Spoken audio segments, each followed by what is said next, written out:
Bom dia, Alain. Bom dia, André. Bom dia a todos. Eu achei uma partida assim, de altos e baixos, mas compreensível também, né? O time muito desfalcado. E a vitória acabou vindo no final, acho que merecida. O Flamengo jogou melhor, buscou o gol todo o tempo. É, Erros graves ali da defesa, né? No gol, erro do Fabrício Bruno. O Léo Pedreira também muito hesitante. Acho que esse foi o ponto negativo. Mas acabou sendo uma boa vitória diante do adversário que o Flamengo não tinha vencido no Brasileiro desse ano e perdeu de 3-0 para o Cuiabá, também jogando lá no Mato Grosso na temporada passada. Né? Lembrando que foi também contra o Cuiabá que o Bruno Henrique se machucou gravemente, né, na outra temporada. Então, É. uma boa vitória do Flamengo. Só vejo um certo exagero quando falam, não, o Felipe está colocando os garotos. Matheus Gonçalves, gente, não é mais um garotinho, né? Jogou com outros técnicos, foi emprestado ao Red Bull Bragantino, teve proposta para ir definitivo para o time paulista, o Flamengo não aceitou a proposta, voltou, já jogou com outros treinadores, fez gol da vitória sobre o Botafogo, com o Vitor Pereira de técnico, jogando com o time reserva, lá em Brasília, no Campeonato Carioca passado. Então não é bem assim, o filho não está lançando, já está há muito tempo aí na pista. O Guilherme, sim. O Guilherme, sim. O próprio Everton Cardoso já jogou várias vezes com o Tite, fez gol de empate no último lance contra o Atlético Paranaense. Eu acho que o Felipe Luiz vai lançar até mais garotos. Mas o lançamento mesmo dele foi o Chola, que jogou minutos finais contra o Atlético Mineiro, por exemplo, e agora o Guilherme. O que me chama a atenção do Guilherme é que o Lohan estava no banco. E É. ele optou pelo Guilherme. E o Guilherme fez o gol. Ou seja, o Lohan, em tese, aparentemente pelo menos, já perdeu o terreno para o Guilherme, que tem a idade dele. Os dois têm 18 anos. Já O tinha que é perdido muito pro Matheus, né? preocupante. O Matheus acho que menos, porque o Matheus é um jogador mais experiente. O Matheus já está numa outra esfera. E a outra característica também, sabe, joga acho que em funções diferentes do Lohan, na minha opinião. Mas o Guilherme não, mesma idade, mesma geração, entrou na função que o Lohan poderia ter feito, e ele optou pelo Guilherme. Então o que acontece com o Lohan? O Felipe, se não escalou, certamente tem os seus motivos, né? Não está treinando bem, falta intensidade. Aí eu lembro que do jogo contra o Atlético, houve um lance que me chamou a atenção lá no estádio, porque o Bruno Henrique recebe a bola assim, na meia direita, e fica esperando ele passar para receber, e o Lohan não vai, não se apresenta. Aí depois, não sei se na televisão mostra, na transmissão, né? Porque aí a jogada segue, o Flamengo perde a bola, e ele faz um gesto pro Lohan. O Bruno Henrique quase não se manifesta assim nos jogos, né? Ele é muito na dele ali. Ele gesticula, tipo, garoto, aparece, cara. Você apresenta pro jogo. Então, o que acontece com esse menino? Que ele tem talento, que ele tem potencial, a gente sabe. Mas é preciso que o Flamengo tenha muita atenção, muito cuidado com ele. Aí não é o Felipe Luiz, não. É o Flamengo. Eu sempre lembro, o Flamengo tem até gerente de transição, que é o Noval. O que faz um gerente de transição? A transição do Lohan não acabou, ele está em transição para o profissional. Ela vai terminar quando ele se firmar, amadurecer como atleta profissional. Exemplo, o Estevão, lá do Palmeiras, mesmo mais novo ainda, tem 17 anos, esse não tem transição nenhuma. Esse joga até na seleção brasileira. Então é outro papo, artilheiro do campeonato, é outra conversa. Então isso me chamou a atenção. Bom, porque o Guilherme aparece e faz o gol, é bom para o menino. Né? Teve já o Felipe Tereza também, que jogou contra o Grêmio, mas ainda era o Tite, né? Fez um Isso. gol. Então, acho que foi assim. Só tem que colocar os pingos nos is. E quando eu faço isso, não é para desmerecer o Felipe. É que tá um exagero também, que tudo que o Felipe faz, as pessoas ficam elogiando de uma forma descontrolada, o que é ruim para ele, porque vai aumentando a expectativa e vai criando algumas fantasias. Você tem que elogiar o que ele merece elogio, mas também sem ficar fantasiando demais. Mas achei um bom jogo. Um bom jogo. É uma pena que o Flamengo tenha empatado com o Inter num jogo que já tinha passado pelos piores momentos. A pressão maior ali já tinha acabado, já dava para segurar aquele resultado, tomar aquele gol, o time todo exposto quando perde a bola no meio campo. Eu acho o fim da picada. Até parecido com o É, gol do Cuiabá, né, Mauro? O atacante ganha na corrida do Fabrício Bruno, até parecido os lances, né? Não, é parecido, de novo, o Fabrício Bruno, né? Só que assim, contra o Cuiabá, o Flamengo está em cima, está todo no campo de ataque, tem que fazer o gol, tá 0-0. Contra o Inter, na fase que está o Inter, o Flamengo já estava meio cansadão, tomando pressão há muito tempo, você tem que estar fechado ali, não vai tomar o gol. O que fez o Palmeiras agora contra o Bahia? Ele faz um gol de cabeça quando era totalmente dominado, com o Flaco Lopes, se fecha e fala, acabou o jogo, amigo. E acabou o jogo 2-1. O Flamengo não soube fazer isso. Acho que aí é um ponto para nunca ser esquecido. E o jogo do Atlético Mineiro, com o Davi Luiz batendo pênalti, esse tipo de coisa. Não estou nem falando dos jogos do Tite, estou falando só dos jogos com o Felipe. Só com os jogos com o Felipe, se o Flamengo tivesse vencido esses dois jogos que eram vencíveis, digamos assim, estaria na briga pelo título, gente. Igualzinho ano passado, quando chegou o Tite, depois de São Paulo. O Flamengo perde para o Santos, que foi rebaixado, perde para o Grêmio sem o Soares e perde para o Atlético do Maracanã 3-0. Se tivesse vencido, empatado esse jogo, vence 2, empata 1 e tal, brigaria pelo título. De novo, o Flamengo está jogando fora, seguidas vezes, a chance de ser campeão brasileiro. De novo.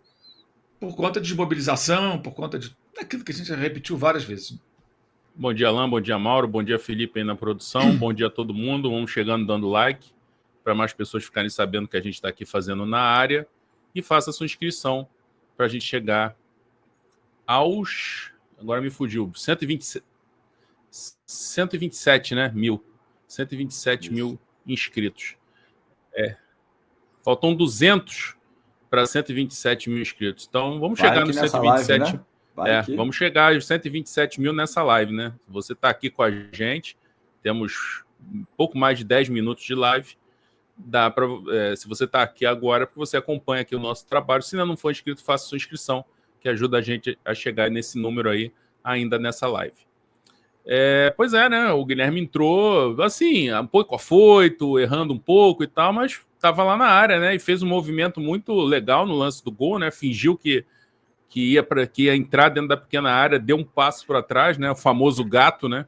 Te lembrou, foi, André, voltou? O lance do Lincoln na final do Mundial, não, né? Porque tem muita gente comparando a isolada que o Lincoln deu, né, contra o Liverpool, né? Exatamente. Ele não finalizou tão bem, né? Mas o Walter aceitou, enfim. O que importa para o menino é ganhar confiança, fazer um gol, ganhou confiança. E isso é importante. E o Matheus fez o gol também e foi engraçado, né, cara? Teve tantos jogos que o Matheus entrou e jogou bem. Esse jogo ele jogou mal.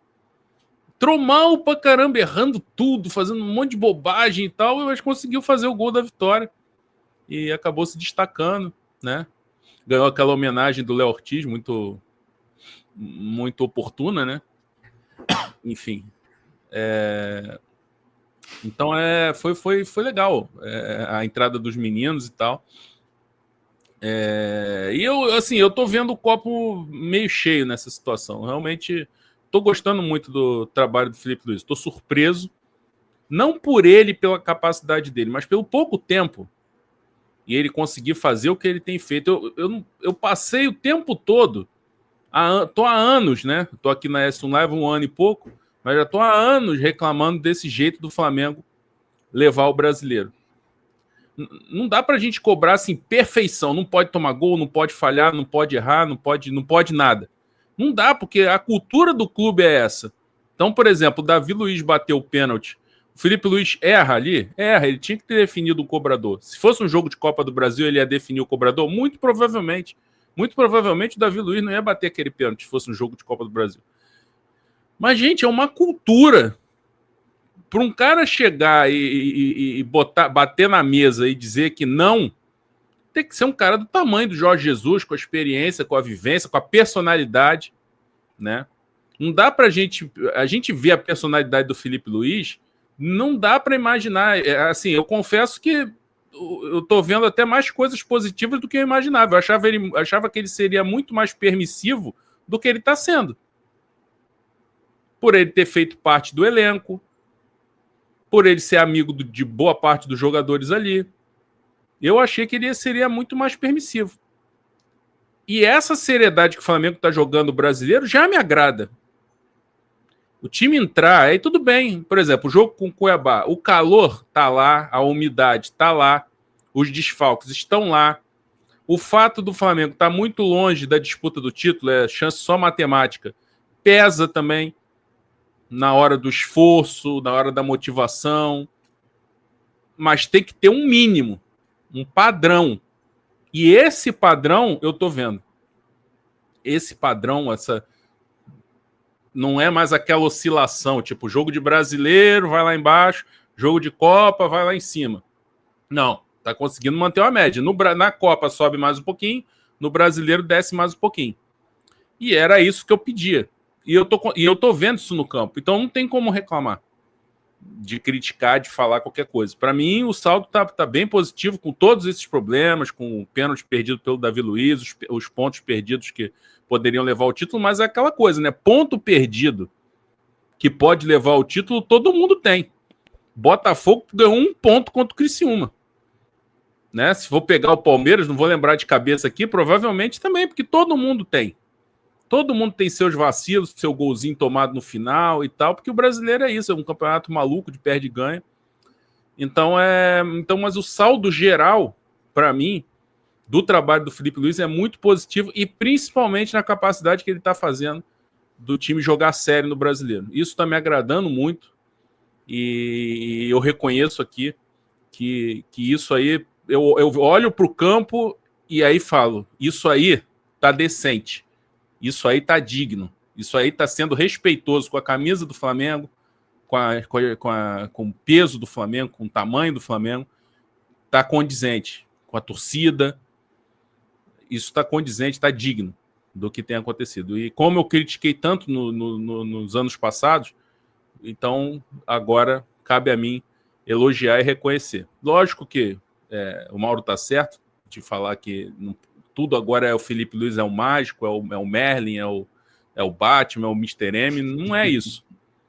Não é isso. Mas, assim, algumas coisas que ele já conseguiu implementar, de tudo, olha, eu vou ser sincero, da minha parte como torcedor, lógico que título é título e é sempre muito importante, mas ver o time jogar sério no brasileiro, não precisando, entre aspas, dos resultados e tal, isso tá me deixando mais feliz e mais otimista pro ano que vem do que até o título da Copa do Brasil. Porque o título da Copa do Brasil ali era semifinal, final, ia ter mobilização, assim, quase que com qualquer um. Quase que com qualquer um. Treinador que chegasse ali, o time ia estar mobilizado, ia correr. Lógico que teve os méritos táticos do Felipe Luiz nessa trajetória desses 4 jogos. Mas em termos de mobilização, não precisava de muita coisa. Agora, isso que ele está conseguindo no brasileiro, sim. Aí é uma coisa que me chama a atenção e que me afeta, digamos assim. Vai ao encontro do que eu vinha reclamando. Então, está atendendo a demanda de seriedade no brasileiro. Então, isso tem me agradado bastante. Alô, tropa da S1 Live. A propaganda é a alma do negócio. Quer ver a sua marca estampada aqui diariamente na S1 Live? É só chamar agora no e-mail contato@s1live.com.